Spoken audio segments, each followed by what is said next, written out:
Bismillahirrahmanirrahim. Assalamu alaikum ladies and gentlemen. This is your host Ahmad Chaudhary and you are watching my YouTube channel The Logical Aspect. आज मैं आपको बताऊंगा बेफार्म बनाने का एक बहुत ही आसान तरीका. So let's get started. बेफार्म बनाने के लिए आपको तीन चीज़ें रिक्वायर्ड हैं. नंबर 1 पे बच्चे का पुराना बेफार्म अगर मौजूद है. नंबर 2 पे आपको वालिद या वालदा के शनाख्ती कार्ड की कॉपी चाहिए. उसके ऊपर आपने डेट ऑफ एक्सपायरी डेट जो है आपने लाजमी चेक कर लेनी है. ये चेक करना लाजमी है. सो नंबर 2 पे आपको फादर या मदर के शनाख्ती कार्ड की कॉपी दरकार है. नंबर 3 पे आपको बच्चे का बर्थ सर्टिफिकेट चाहिए. नंबर 3 पे बर्थ सर्टिफिकेट. ये तीन चीज़ें आप लें, इनकी फ़ाइल बना लें और उसके बाद आप चले जाएँ नादरा ऑफिस.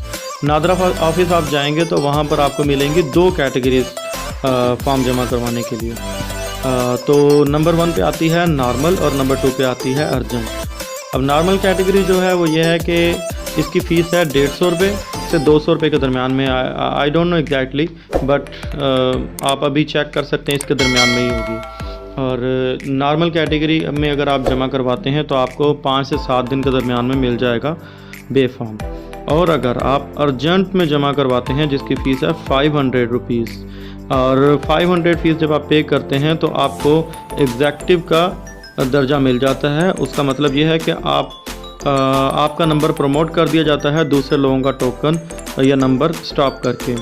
और इससे क्या होता है कि आपको बस जो बेफार्म जो है वो एक या दूसरे दिन वो मिल जाता है. दूसरे दिन ऑलमोस्ट गारंटी के साथ मिल ही जाता है.